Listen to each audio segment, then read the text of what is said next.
Good afternoon, good evening, good morning, wherever you are in the world. Welcome to the Upload VR Download, a twice weekly podcast. Thursday, that means we're talking about games and VR content. I'm your host today, Jamie Feltham. Joining me is the one, the only, Harold Baker. Harold, I get called Harold so much, and you've never done that before. But yes, hello, it's me, Harold, not Harold. But Harold. I started to say sometimes, that, but he's not going to like that. No. Sometimes my mum calls me Harold. It's not short for Harold. It's not short for Harrison. Yeah, but, I thought that would happen. I do. You wouldn't do it because you're not Australian, but I do get Hazza a lot as well, which I find, No, I hate that.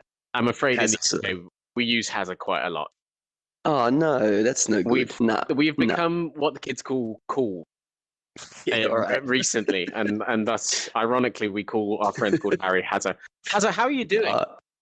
I'm doing pretty well. How are you? Yeah, I'm on this Thanksgiving day that's not actually Thanksgiving for us. Yes, on this entirely irrelevant day to the UK. I should have said Happy Thanksgiving to you, the really people. Missed it there. Yeah. Happy Thanksgiving to you, the people. If that is an important thing to you, I hope you're having a wonderful Thanksgiving so far. I hope your turkeys are full and stuffed. I can just really see you trying to think of what Thanksgiving is.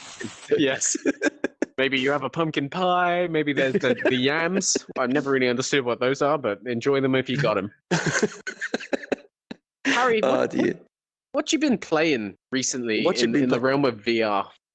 In the realm of VR, I'm going to be honest, not a huge amount because I'm in Sydney visiting family at the moment, which in Australia it's all kind of different to elsewhere in the world. It's a bit we've had no cases for a while and whatnot, so it's very safe to do that. But yes, very lucky. Yeah, very lucky. But yeah, so I'm here. So I haven't been doing much VR stuff. Even before I left, I just got my PS5, so I've kind of been enthralled in that, and kind of left VR behind for about a week. I was just only playing Spider-Man for a week, basically. Nice. But haven't tried. I know my adapter's on the way, but it hasn't arrived yet, so I haven't been able to try PSVR on it. But I'm very excited to play Iron Man VR because I haven't played that yet. Didn't have Move controllers, and now I do. And also the load times finally came through, so I've got Move controls. I haven't even used them yet because I've not really had anything to use them with. But I want to play Iron Man VR. That's probably the first thing I'll do, PSVR on the PS5. Also, because even just slightly reduced load times, I know they were so bad, then I'm pretty keen for that. But I think I haven't been on the show for a while, and since the last time I was on, I've gotten really into Echo VR, actually, on Quest 2. Yeah, I'd never tried it on Quest 1. I don't know why. I just hadn't. I'd seen bits of it, but hadn't properly tried it. But I downloaded it on Quest 2 and got really into it. I like it. It's fun. It's like a fun little kind of sport. I haven't played. I'm not very good at it, but it's fun to jump into and kind of, I love the movement system. I don't get sick at all in it, which still surprises me, even though I kind of understand why. It still surprises me that I don't get sick. But yeah, I've been enjoying that. It's fun. What about you? Like most VR games, I can't throw the disc in Echo VR for the life of me. I was in the tutorial for like 20 minutes when it's like the different targets and the different corners, and it's like trying to get it in there. I just cannot do it. Worst incident ever of throwing in VR when there was a Rift launch game called Sports Champions, which was kind of very similar actually. And the guys were like, "Come play it. Oh yeah, we've got all the throwing algorithms down. Like even if you're bad at throwing, it'll be fine." And then they'd put me in the shooting hoops demo, and for 20 minutes straight, I was just shooting and missing every single one. And the developers were just kind of silently looking at me. Very embarrassing. I think the thing too is that with me, whenever I'm doing it, I really need to have the confidence to know that I'm not going to smash into something. Which I have a decent amount of room for it. But I'm still always like, oh, hang on, how close am I to the edge? Because I know. Some of it's and so I want to do this big kind of, dramatic throw, but then I'm worried I'm going to just hit my hand into a wall. So it is one of those ones where the more space you have, probably the better. Here at my parents' house, it's a huge kind of empty area, so that'd be much better. But but I've been enjoying that. It's fun to kind of have something to jump into for a quick 10-minute game or whatever. So yeah, what about you? What have you been playing? Well, I tell you what I haven't been playing, and it sounds like you haven't been playing either. It's Star Wars Tales from the Galaxy's Edge. So unfortunately, neither of us have played the big release of the week.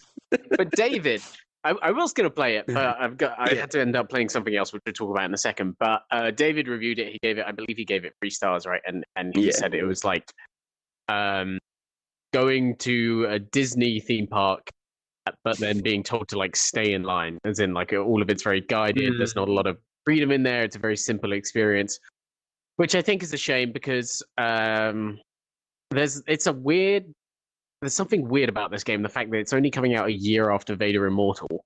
First of all, it's like why are you rushing this out? Yeah, I think it is. Sure. Yeah. It does look gorgeous. We're showing the trailer on Stevie the TV here right now, and I think environmentally, like the fact that this is on Quest is really impressive. Very true. Yeah, it looks very good. It's just I think it's just too linear. You're too much on a leash.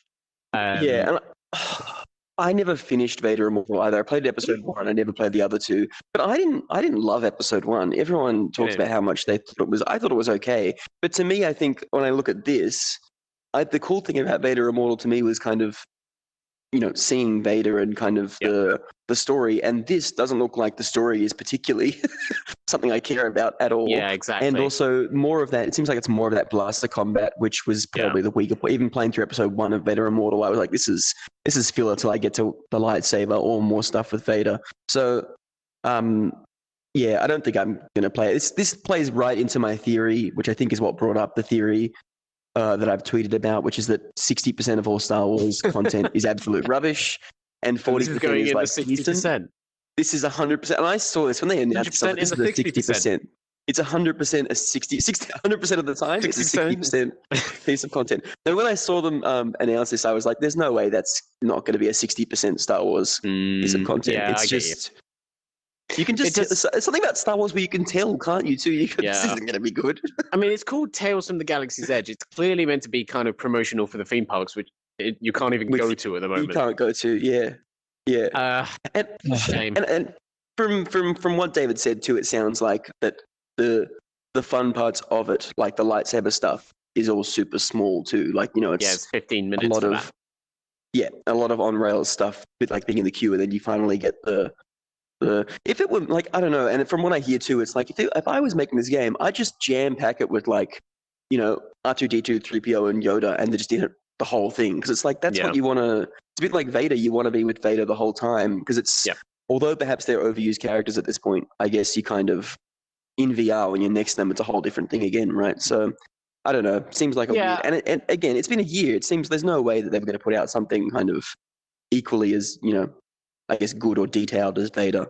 I think you're right. I think it's interesting. The thing about Vader is I can entirely understand why you can play it through and be like, well, that's okay. To me, what was so powerful about it is what you say is like the first moment Darth Vader walks up to you, and then it's not a game, it's an experience, right? So all of the kind of mechanics in the game are like meant to make you feel great, but like not that you lose or die that often. And I'm very much interested in that approach in VR, because I think that means you can then give Vader Immortal to your parents and they can easily play it through as well. They don't have to be great at a lightsaber. Yeah.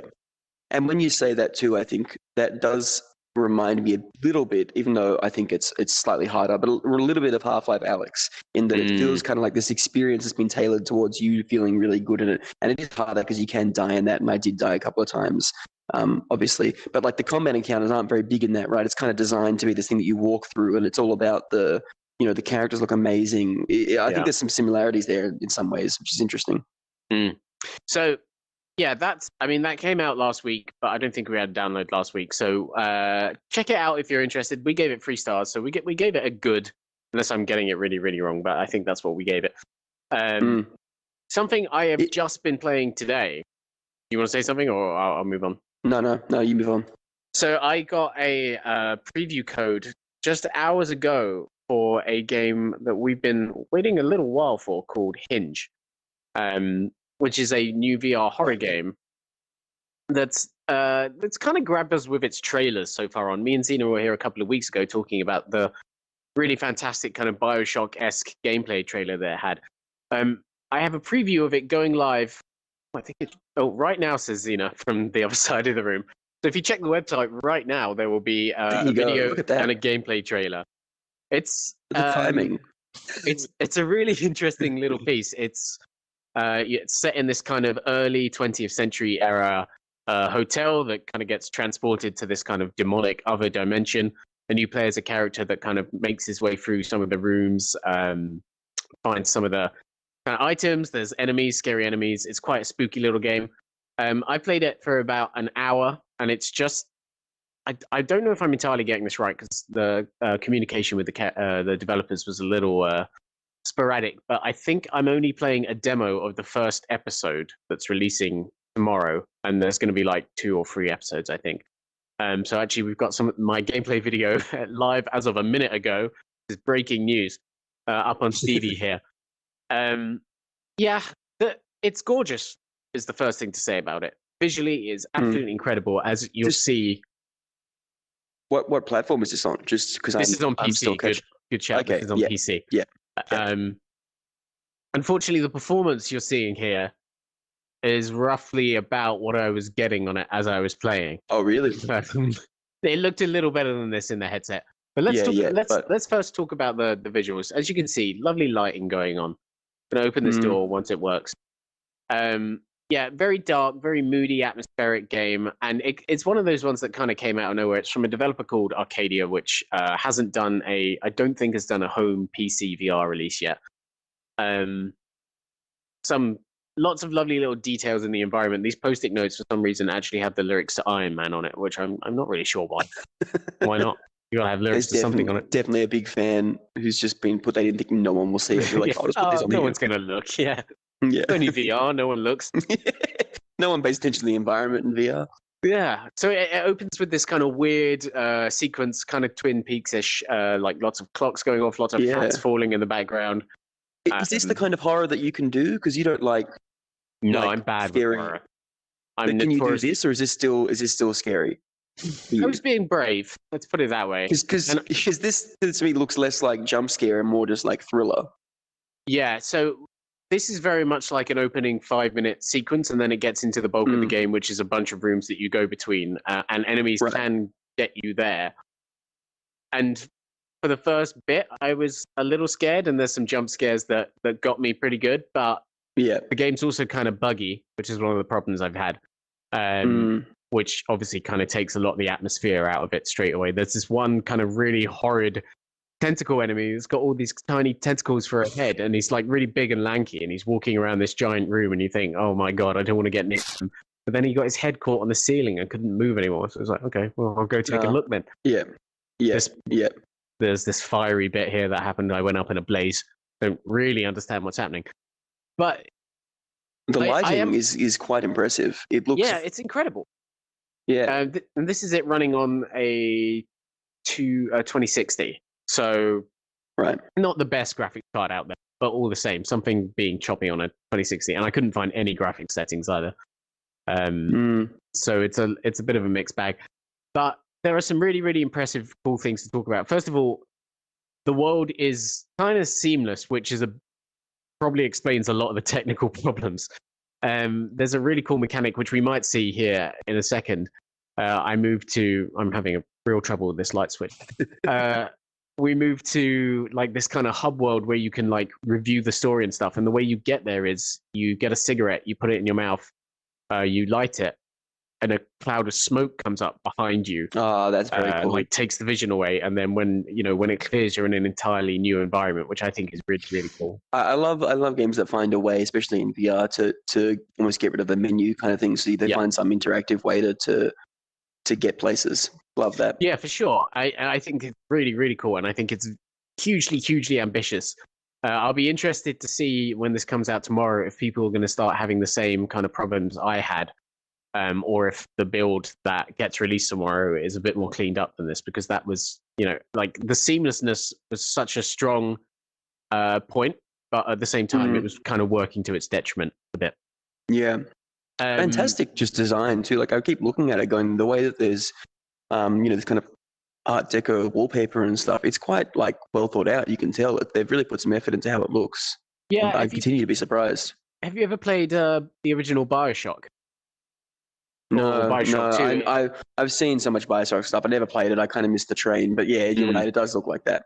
And you might have missed just then. I like literally just touched a hat on the floor and it transported me to this whole other cutscene. Yeah. So really, really cool, really surprising, unpredictable stuff going on in the game. It's just there's so many technical issues, and at one point, like it wanted me to do one of those kind of endless maze things where if you go through the wrong door, it leads you back to the start of the maze. No. And I just in this kind of dark environment, not fun, you know. Yep.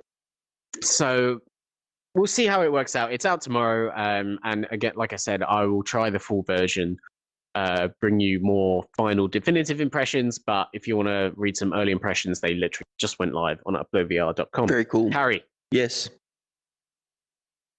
Let's get into the news. Yeah. The week. Let's get into the news. Let's do it.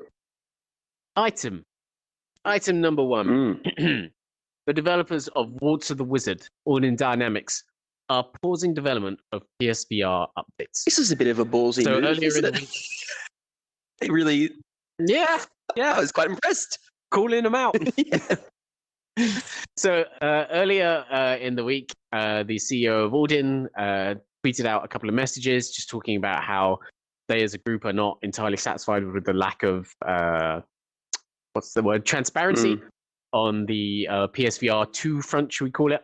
And they said that they're actually going to pause the updates for that game, which is a heavily updated game, gets lots of new features pretty much whenever there's a chance to implement something. They're very keen on using new tech over there. They're not going to put any of those new features into the PSVR version of the game until Sony says coming next.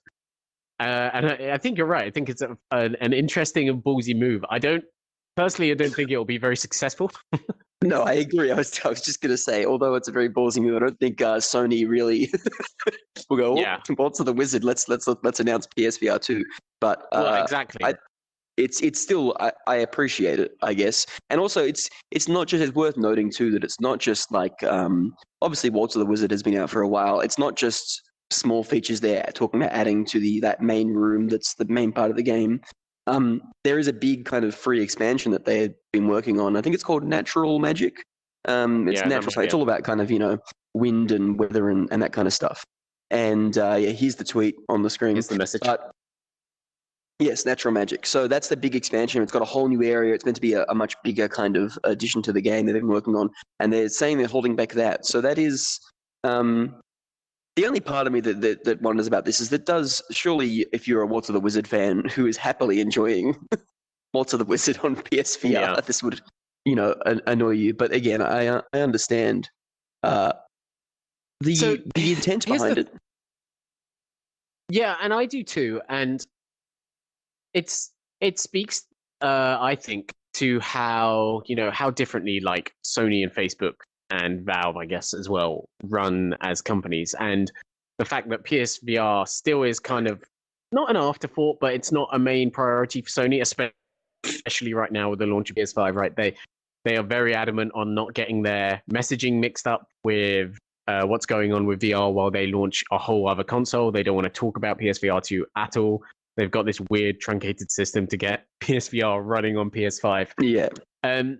So while I like this message and I respect it, and I just as much as the guys at Auden want to know what's going on with PSVR 2, I think Sony already has in its mind when it's going to talk to developers about this. I'm sure it's already got internal studios that have already, started working on things. I'm sure the guys at Sony are talking speculatively, have seen future hardware prototypes and whatnot. I'm sure they've got ideas for maybe sequel to Blood and Truth 2, whatever.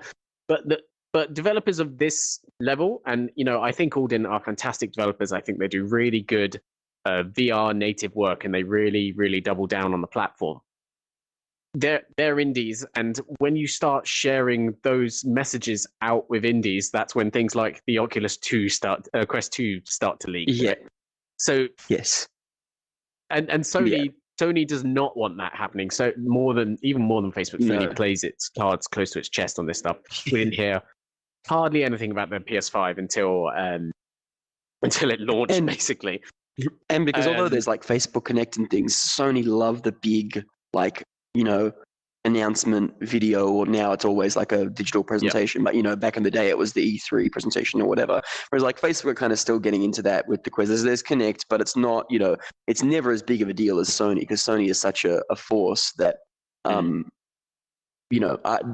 they want to keep it close to their chest for whenever they announce it. But yeah, it'd be interesting. Also, I have to point out the comment in the tweet. He said, I think they should do PSP VR next, which, presuming he does mean literally a new PSP or something that works with VR. Yeah, and then PS5 connection option. Interesting. Yeah, there we go. PSP VR. I think that's. I hadn't thought about the PSP in a long time. I had not thought about that in a long time. I assume what he would mean, and would be really, really compelling, would be a standalone headset that runs everything that PSVR runs, and then you can do an Oculus Link type thing to PS5, right? You see, this is the thing, is you thought that. I thought he meant like Nintendo Labo, but like you had a PSP and then you can oh god, a headset. No. That was my thought, which is a terrible idea. But yeah, the PSP actually had something like going on. It had a little 3D viewer you could put on to watch Metal Gear Solid cutscenes once upon a time. Little fact. Oh, really? I had a PSP. That was my first handmade console. Yeah. But yeah. Fantastic little thing. I love my PSP. I mean, I would love for them to do that. But if they want to do it that way, then please be my guest. Make a new PSP and put VR inside of it. But I think that's what he means. I think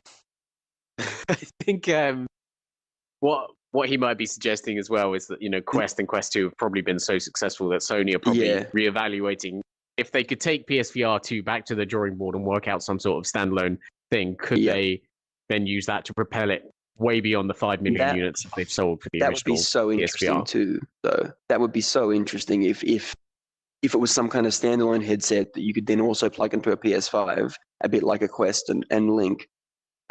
I think the expectations around that would be really weird to manage, because being a Sony PlayStation product, I think, the level of graphic fidelity on PlayStation stuff has always been kind of, I guess, at least on the consoles, I think the expectation would be stuff would be higher than, higher than, what you would expect on a Quest 2, because the difference in what people expect when they see something, Sony's name on something.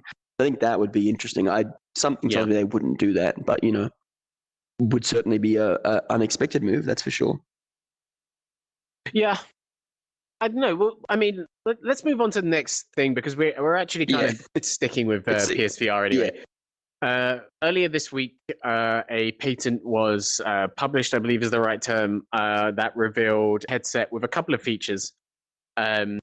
Two very, very interesting ones on it. First of all, it had like a tightness sensor, like a motions and pressure sensor. I can't speak.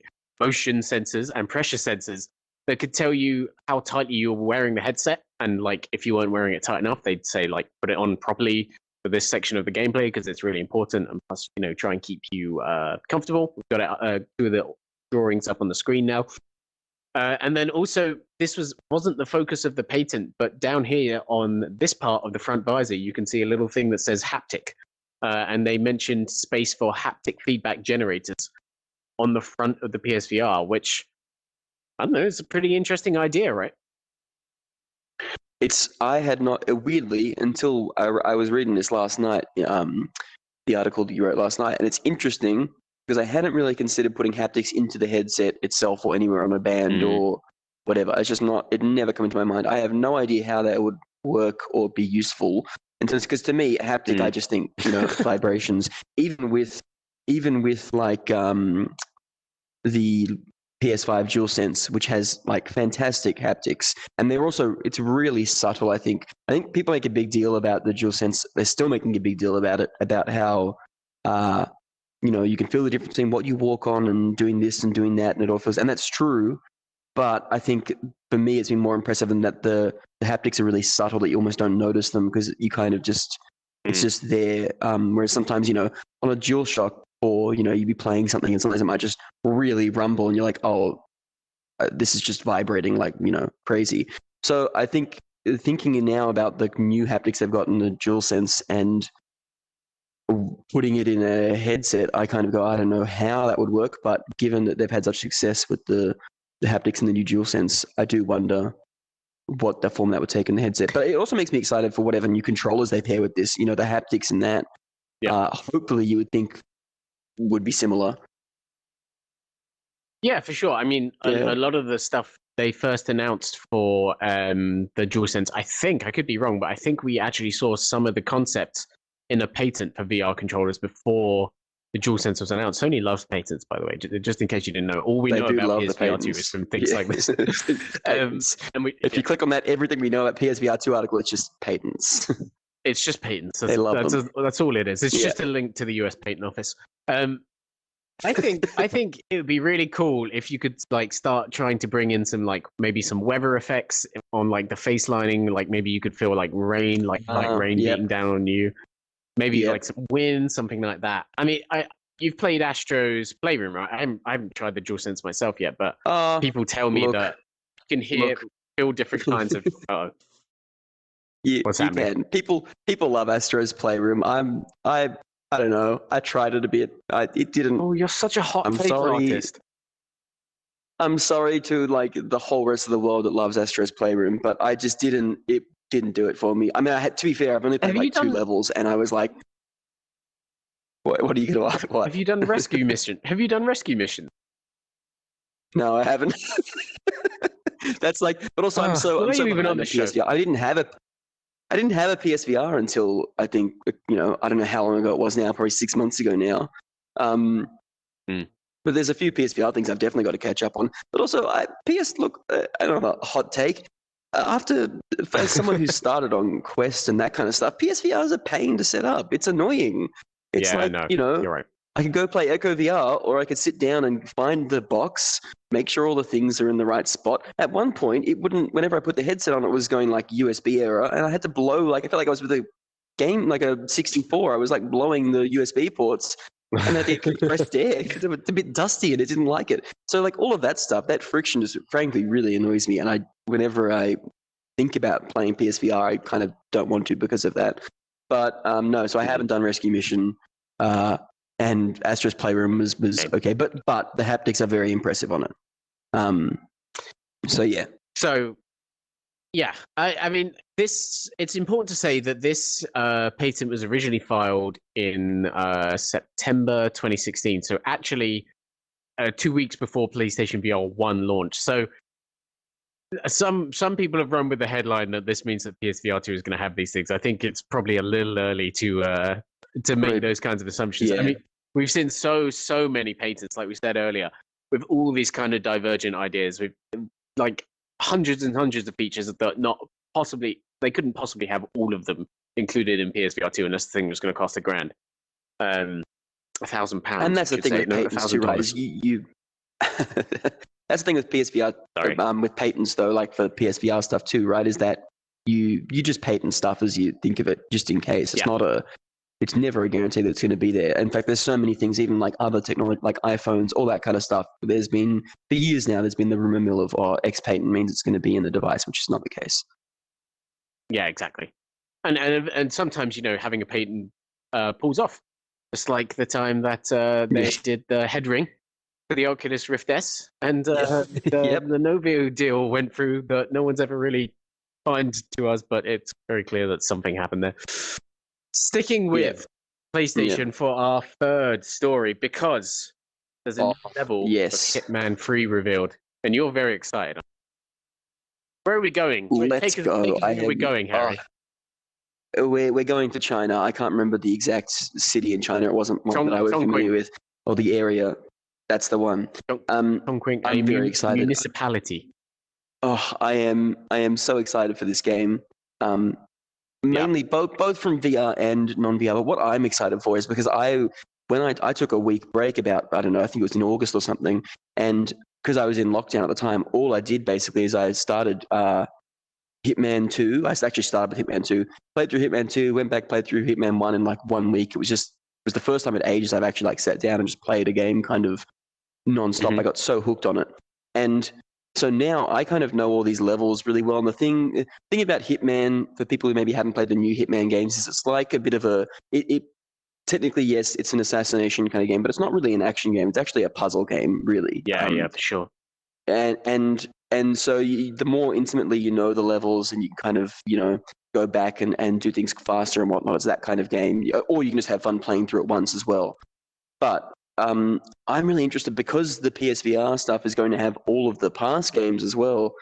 Going back into those levels that I know so intimately from playing, Hitman 2 or Hitman 1 and doing it in VR, I think will be very interesting. And there's just so many good questions that I have about it in terms of it's such a third-person game because you're always looking at your surroundings that I'm so interested to see how it feels to play in first person in VR.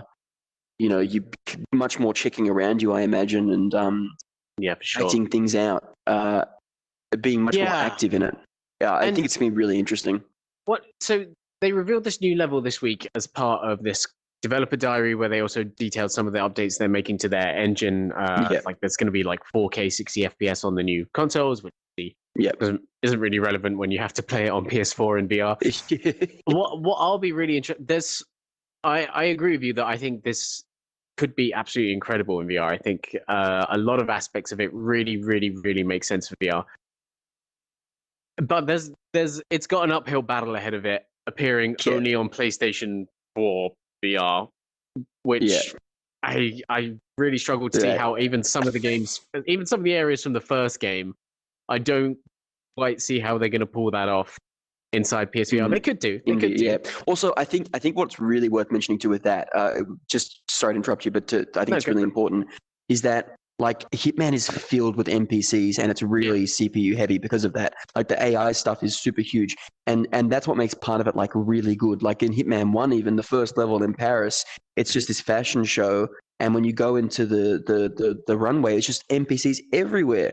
And if it looks sparse in VR, it's not going to be good. And I don't see how it won't, as you said, given it's running on kind of PS4 hardware.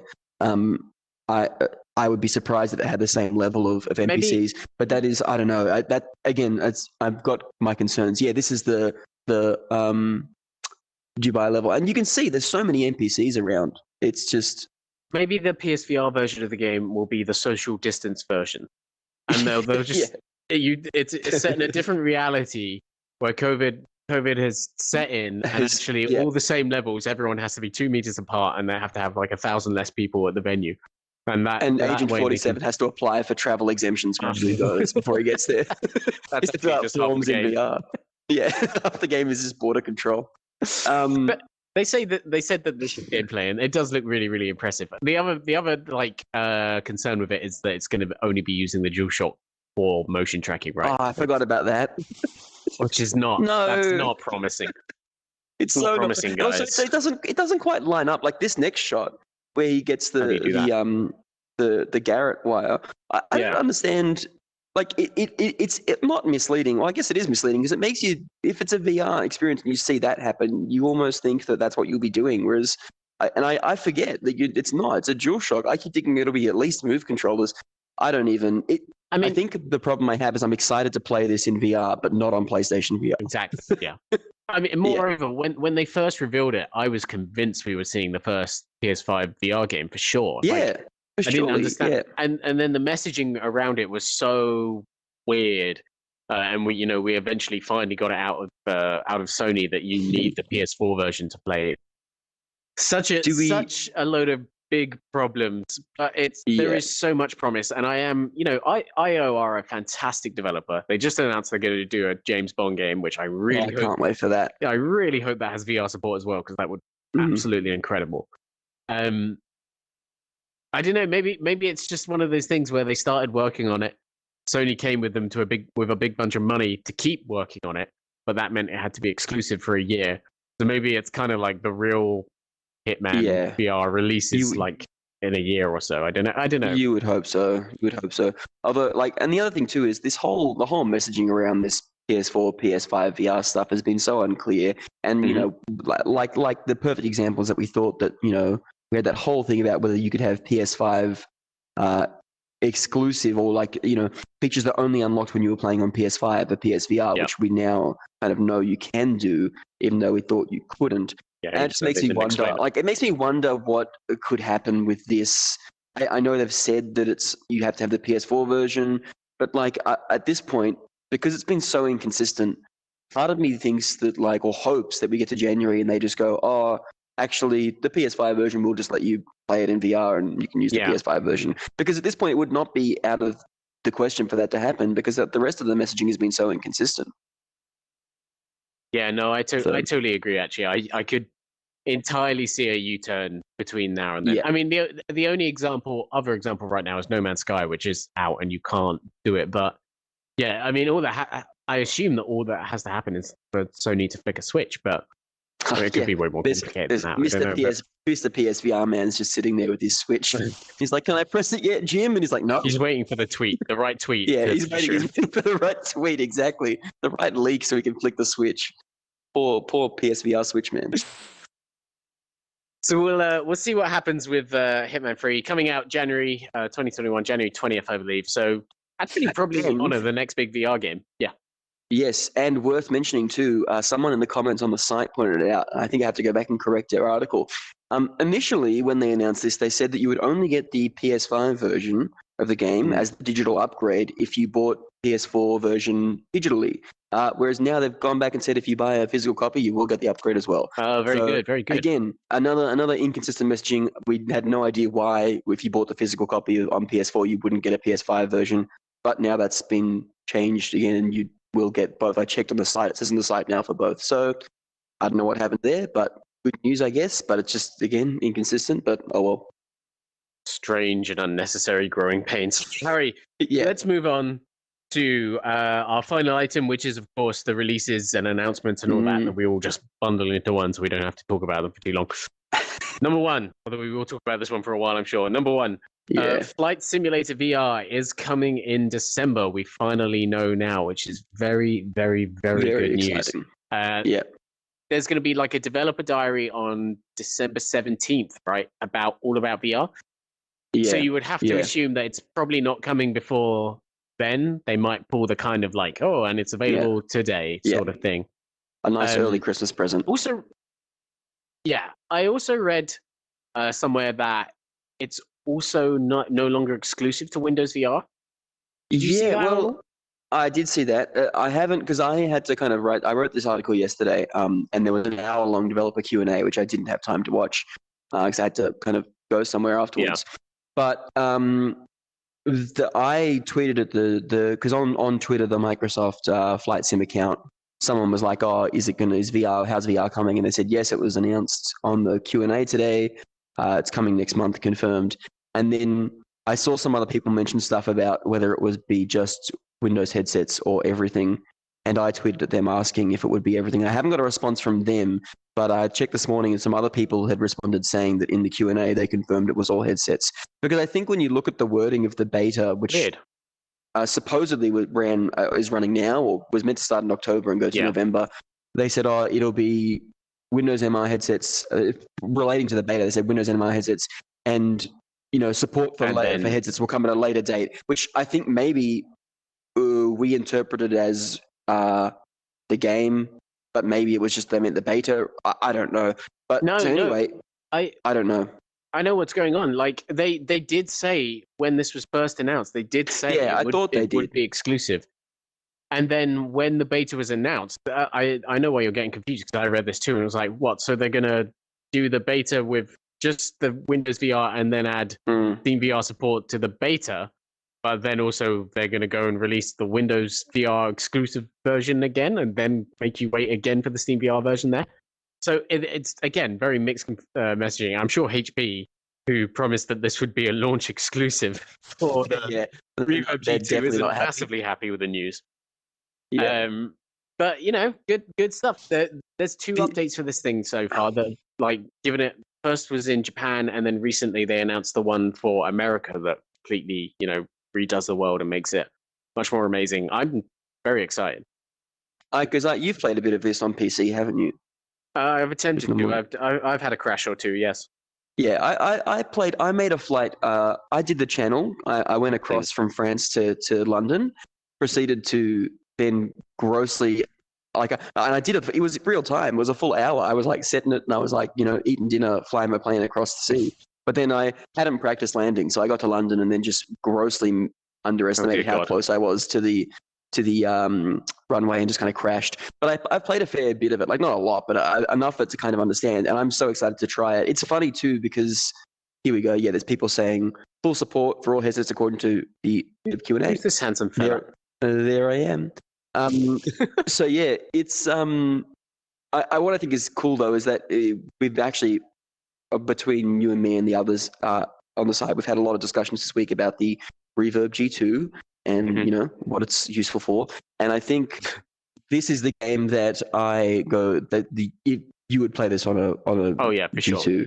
Because if you want that, if you're so into the flight sim stuff that you just want the best flight sim experience, obviously it's got the best screen on the G2 and those controller issues. You know, you're probably going to be using a throttle stick or whatever if you're that into it. I can just see someone who's got, you know, a squadrons and flight sim, that whole flight sim setup, the G2 being perfect for that, which I think it's good that there is a device that is, you know, the top of the line for that specific, because although it's a niche, I do know there is like definitely a market for it. There's a lot of people who get into that. Yeah, for sure. Yeah. I'm very excited. Yeah, no, I think you're right. And I do think that will have a decent draw for the game. I'll be interested to see if they do end up even releasing a VR version on the kind of Windows mixed reality marketplace, because that hasn't seen a genuinely new release in such a long time that I wonder if they'll just skip it and just say, oh, it's in the Steam VR version.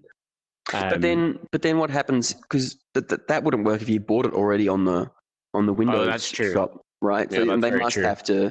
And also, the other thing is that this is in Game Pass, right? So presumably, anyone can try this at VR if you just get the Game Pass. If you subscribe to Game Pass. I mean, I remember No Man's Sky launching on Game Pass, and it didn't include VR support at first. I think they brought VR support into it later.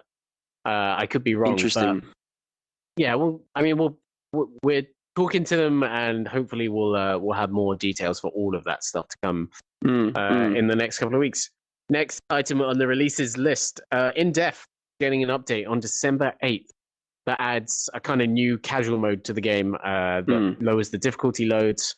What do you think about that? Because you're a really, really big fan of In-Depth, and I know that for a lot of people, the difficulty of the game is the big draw. Yeah, it's weird. In this whole year, I've found myself really drawn to kind of more difficult games and roguelikes. I think because I've had the time to sink into them, you know, and kind of go, well, I've got nothing else to do. I'm going to play this for a couple of hours. So I really loved how difficult it was, although it's one of the few games that even after reviewing it, I've gone back and played it in my own time, which isn't often an occurrence, even if it's a game I enjoyed purely because usually you would finish it or whatever. It's a bit like I love Alex. Yeah. I didn't play that for review, to be fair, but I played it when it came out. But yeah, so this is one that I've actually gone back and played a number of times. And I think it's only a good thing that there's this kind of, it's like a wave mode almost, you know, it's like stationary and things come at you from what I was reading. Yeah. Which I think is good. And the thing is too, is that like, it makes sense because the only part I guess about this that in hindsight, I'm not sure I really touched on it in my review, but they've put in the system for breaks, you know, where if you get to certain points, you can go, I'll stop now and come back and resume later. But you kind of don't, I never really want to do that. I'm kind of like, no, I'll just finish the run now. And so you kind of get to a point where you've been doing this for like 20 minutes, you know, and your shoulder's really starting to hurt. So I think it's good that there is a shorter mode. I'm probably more likely to play that if I've got 10 minutes because I never play this for more than a short period of time. But it's kind of a long game and that it wants you to commit to it for quite a while if you do want to play it. And it is the same kind of movement with your arms up the whole time. Because I also find it way easier to hold the bow like horizontally as opposed to vertically. It just seems easier to aim. But so look, I'm excited that it has it. I think it's only a good thing. I think it's really good that they're continuing to update it, even though, because it's such a weird situation that they've taken it over from, what was the original developers? I can't remember now. So that's the one. So Superbright have taken it over, obviously, and have made this Quest version that's now the PC VR game isn't getting any of this. It's a separate version of the game, which I know PC VR players are not particularly happy with. But I think it's a bit of a weird one, isn't it? It's a bit of a weird one, but I think it's good that the Quest version, I mean, it exists and it's getting updates. I think that's only good for Quest players. So yeah, I think it's good. I hope they keep bringing out more updates and stuff like it for the game. That's it. And it is that kind of game where you can add more stuff to it pretty easily. It's got the framework for that. Cool. All right. Well, look out for that in like a couple of weeks' time then. Next up on the list, you're going to have to talk about this one as well. Right Eye of Atlantis. What the heck is Right Eye of Atlantis? But that's coming out December 8th. This is an interesting one. It's this game where you play. It's got a bit of an Assassin's Creed kind of story going to it. You're sent back in time by some, I think they're called the Time Travel Agency or something. Oh, that's like that. Yeah, it's something. It's literally like it's like Astoria time travel or something like that. I can't remember. But it's very clear what it is. You're sent back in time. And you put into the shoes of a Atlantean prisoner. I think it is. You escape from prison, or he's just recently escaped from prison. And you kind of have to discover stuff about Atlantis in its final days. And it's a bit of interesting.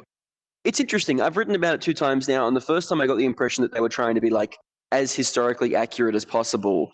In that, like, they're taking influence from Greek culture and all that kind of stuff to make it look visually as accurate, which is still what I think they're trying to do. But they also then said in the latest gameplay trailer, I'm not sure if it's this one or the other one, but there's a point where the Atlantean is interacting with some weird technology system, and the narrator was going, "Oh, we also took big inspiration from the Disney movie." And I went, "Hang on, that's not accurate." But I think what they mean, I think what I've come to realize what they mean is they mean historically accurate in terms of the visuals of the buildings and the things and whatever. And I don't think it's going to be like some Disney movie, hidden Atlantis technology stuff. But I think what they mean is that it's going to be as visually close in terms of historically accurate. It's going to have the visual style of ancient cities. Is there any kind of combat or anything, or is it very like puzzly? I haven't. Focused? It looks more like puzzly thing. I haven't seen any combat. They haven't talked about any combat or whatever. It looks like it's a puzzle thing. It really looks like it's more just like a story experience walkthrough thing, almost with an education angle. I'm not sure if that's what they're going for, but whenever the kind of I mean, it's Atlantis. It's not really, real. Yeah. But I think the idea is maybe that, yeah. But I think the idea is that maybe it's, you can learn a bit about ancient Greek culture or architecture or something from it. But it does look a bit, this one looks all right. Some of the trailers look a bit kind of, not bad, but just a bit janky, like the kind of movement systems and the pointer that kind of just comes out of the palm of the hand and you kind of like, a bit of that stuff. It seems like it occupies that kind of weird space between like those really, really, really awful Steam VR games and those games that like the developers kind of know what they're doing. They have very earnest intentions, and but visually it's just probably not quite there's there. A few things. This is the technology stuff, so I don't really know. This is where I got confused because it's very educational. All of a sudden, it's not, fantastic kind of technology they had in the real. I think they said something like, we're really interested. Atlantis. We're interested in the idea of technology that's not bound by real life physics or our understanding of the world, or I don't know. So, look, it looks pretty interesting. I'm not sure if I'll dive into it, but again, I'm sure there's some Atlantis fan that's very keen on going through Atlantis. So cool. If you're not playing in-depth on December 8th, you might be playing that. Put it that way. Finally, we have on December 17th, so same day as the video for Flight Sim, then VR Adventure is releasing on the Oculus Rift. Now, lots of people have been looking forward to this one because it's like a third-person platformer, very similar to Moss, Astrobot, which you haven't played, and what's the other one? There's another one. Lucky's Tale is probably what I'm thinking of. This was announced earlier in the year, and it seems very Crash Bandicooty, which is what I want to see in a platformer. I'm surprised. I think this looks great. I don't necessarily know if it looks like it needed to be in VR, but that's what I was just going to say. I don't really understand how VR plays into it, but it looks good. Yeah, so, I mean, you do play as a character. VR. Yeah, that's coming. So Quest and PlayStation VR are coming next year, but it's Rift. Okay, right. Yeah, we'll see how that one turns out. It seems like there's a lot of content to it, but like you say, I don't necessarily know why it has to be in VR, but then I haven't played it yet. So we'll see. Yeah. Harry, we're going to move on to the big topic of the week. Big one. Which is, I'm actually pretty pretty proud of this, coming up with this one, seeing as I'm not American in any way, shape, or form. I'm going to give a rubbish answer to this one, but anyway. Go on. Harry, what are you thankful for in VR this year? See, I thought about this, and I'm not really sure. The best I can come up with, this is a rubbish answer, is Half-Life Alyx.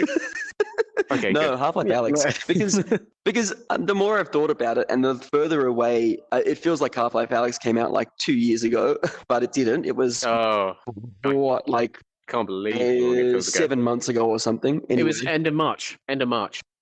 Yeah, so basically 7 months ago, which is insane. But anyway, the longer it's been since that came out, I haven't gone back and played it since it came out, but it's one of those experiences that really stuck with me. One of those rare kind of, not just in VR, but in gaming or even just movies or whatever. It's one of those things you do and you go, wow, that I really, really enjoyed that. That's something I want to go back and play now on Quest 2 with the higher resolution and the refresh rate and whatnot. But I am very thankful for that game because it's one of the standouts for me from the year across anything I've kind of, be it movies, games, music, whatever. I just think it's fantastic.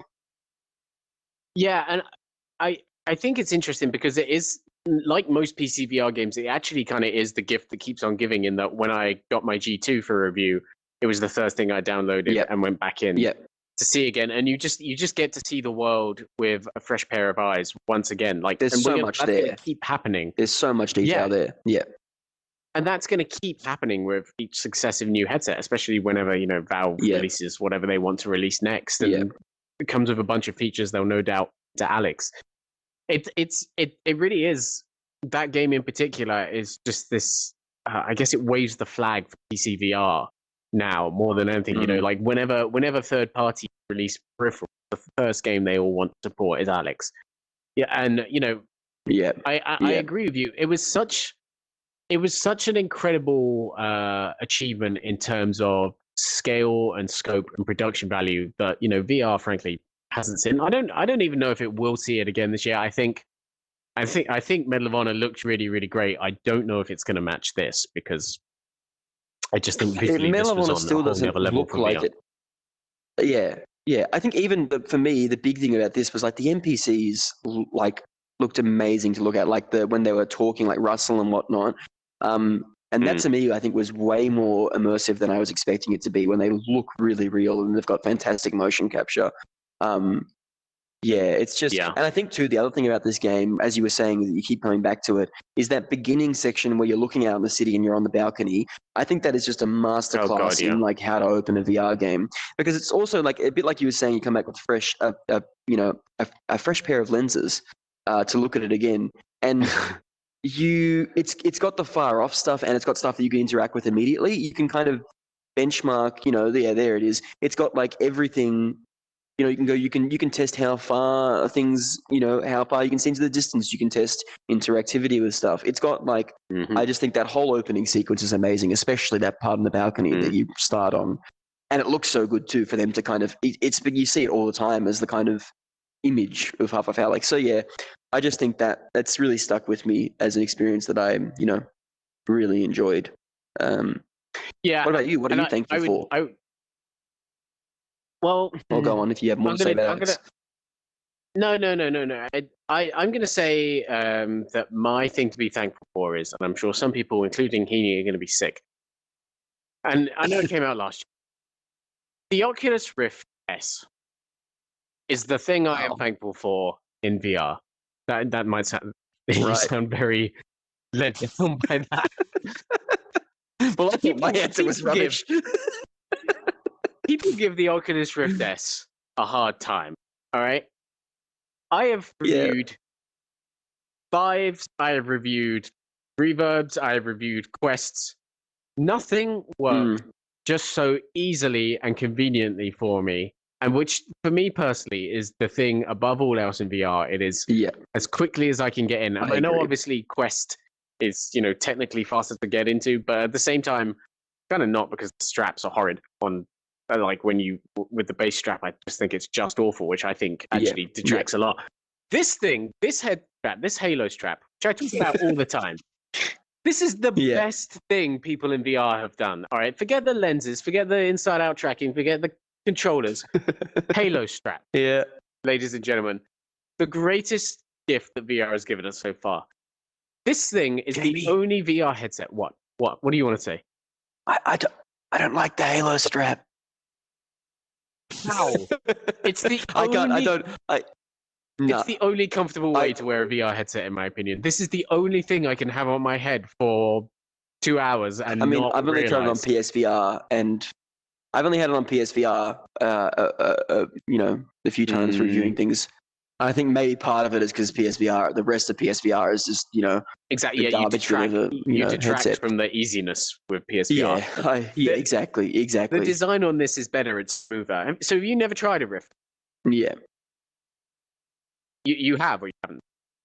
Sorry, have I tried it? Oh, sorry, you cut out a bit there. No, that's a good question. I certainly don't own one, but I think I may have tried one once at something. I might have demoed it or something, but I don't overly remember it. I can't remember. But no, probably not actually. I don't think. I think Rift S is one of the few I haven't tried.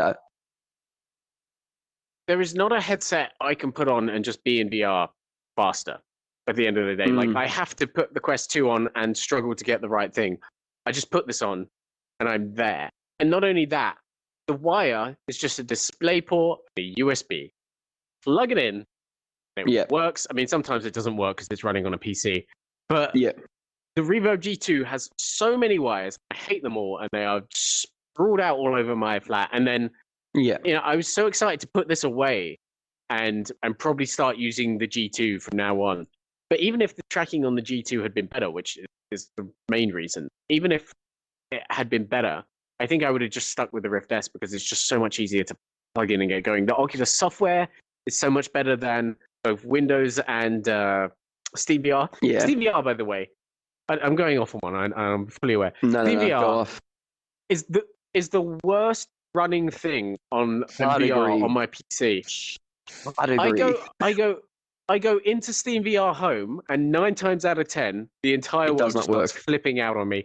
Yeah. And I don't understand it. Like, then I go into a game and it starts working, and you're like, why does the home area not work? I find especially with Link, it adds this other layer, because all my PC VR stuff is with Link. It adds this other layer of, it's gotten better, to be fair, especially with Quest 2 and Link coming out of beta. But especially in the early days of Link, it was like Link worked, and then you'd go to SteamVR, and then if something didn't work in SteamVR, to like quit SteamVR and restart the Oculus. It was just this huge pain. But man, I can't stand SteamVR either. I think it drives me up the wall whenever it feels like something that I can see was really good a few years ago and has not kept up. It's right. It also, as a journalist, it also makes your job hard because when something isn't working, is it the game's fault or is it your PC's fault? Like, it's really hard to call a lot of the time because SteamVR is just this.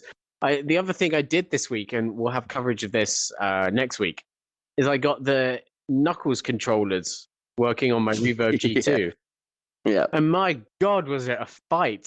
I'm sure some people really want to do it. I was literally I had to put up base stations here and here, and then I had to get 2 different headsets connected to my PC at the same time, despite the fact I only have one HDMI port in the back of my PC.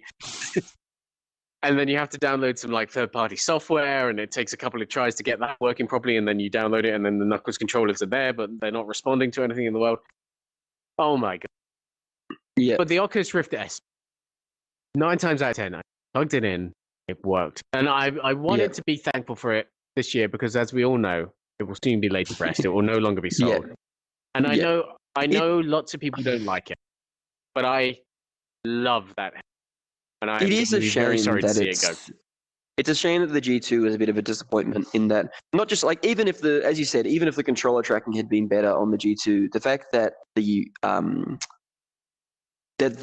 Rift experience is better, with Oculus Home and all that kind of stuff. It's such a shame that Link is still, I think Link has a full props to Oculus. Link has gotten so much better and works most of the time for me now, whereas it was definitely a 50-50 chance at one point of like, which plug do I need to unplug for it to magically want to recognize things to work? So Link has gotten way, way better in that regard. But it is a shame that, Yeah. I can see where you're coming from, at least when you talk through it. I can get what you. It's a shame. Rest in peace. We'll never see another one again. No, probably not. I mean, they've said they're not going to, and I highly doubt that Facebook has any interest in doing a PC only headset anymore. Yeah. So and let's just expand that thankfulness to the entire Rift thing, because Rift was the original one, right? And Rift was the one that everyone thought was going to take VR into the future, and it's so weird. It's so weird that it's not. It's so weird that it's now something called Quest that came up just 2 years ago. Even I was just thinking yesterday, even looking back now, none of the stuff we're talking about is there's no HTC headsets. Like, we haven't talked about a HTC headset in, like, as a viable kind of, Cosmos just kind of faded into, it's still obviously around, but it's not. I didn't even see people really, the G2 has really taken over the Cosmos as, like, when the Cosmos launched was a bit that headset where people were like, oh, maybe I'll get that instead of the Facebook one if I didn't want to get Facebook or whatever, or didn't want a Quest. And now the G2 has kind of taken that position ever since it was announced, basically. And like the Cosmos and stuff, they're doing a sale at the moment. So if you are interested in a Cosmos headset, there's some decent sales on them for Black Friday and Cyber Monday. And you get a free copy of Alex, I think, with most of them, depending on your region. I think it's not in the US, I think in the UK and anyway. But it's just weird that Rift and HTC, which were the two big ones that started this whole thing, now it's just, they're not around. It's completely changed. It's like the landscape is completely changed. So completely. Rest in peace. We are thankful for you, Rift, and to a lesser extent HTC. Rest in peace, sweet princes. There you go. If you want an HTC vibe, this is the Pro. This is they're still selling that Cosmos one too, Elite, and this is the original Cosmos. Yeah. Free Half-Life Alex and selected headsets. There you go. Yeah. Ladies and gentlemen, thank you so much for joining us for this episode of the VR Download. Have yourself a merry little Thanksgiving if that's your thing. If it's Give your thanks. Don't have a good Thanksgiving. Yeah. Have a great keeping. Have a great Friday or Thursday, wherever you are. Harry, what do we got coming up in the next week? Any exciting stuff? I mean, we're all kind of off a bit tomorrow because Thanksgiving again, I guess. Yes. What have we got? You've put me on the spot here, Jamie. What am I working on? I don't know. I mean, we've got a bunch of releases. Look out for a review of Ben in a month from now. This week is not. But no. Next, I think. Okay. No. To be fair, I think one thing that we don't know yet, or at least hasn't been announced yet, or whatever, to look out for is sales, because obviously Black Friday and all the Cyber Monday. It'll probably bleed into next week, because these things tend to now go to at least the Monday or whatever. All that Vive stuff is till the Monday. And also, while we're talking about sales, in terms of things coming up, the Steam Autumn Sale for any PC VR people out there. Man, there's some bargains in that one. There's some fantastic. Even I was kind of comparing it to the Halloween one because that wasn't even that long ago, and stuff has gone down. We're both talking on the internet. Oh, sorry, you cut out for a long time, so I started monologuing.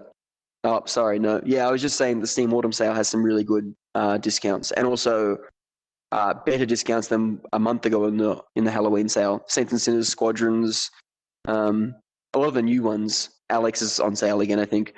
But a lot of the newer, bigger PC VR titles are on there for sale too. When is Medal of Honor? Is that soon? That's soon, isn't it? December 11th. So okay. So like 2 weeks away? Even further. Yeah, not next week. Okay. Yeah, we'll have coverage of that coming up. That's soon. But I'm fairly sure there's something out. Oh, Frostpoint's out on December 1st. Anyway, whatever. Lots of games coming out before Christmas, so we're going to have plenty more coverage to look out for there. Kyle and Ian, hopefully, depending on their internet, will be back on Monday with more download goodness, talking tech, strategy, Mark Zuckerberg's roasting for lunch today. Who knows? So much for us, guys. Have a great Thanksgiving. See you later, that will actually take up quite a lot. We'll see you later. Bye.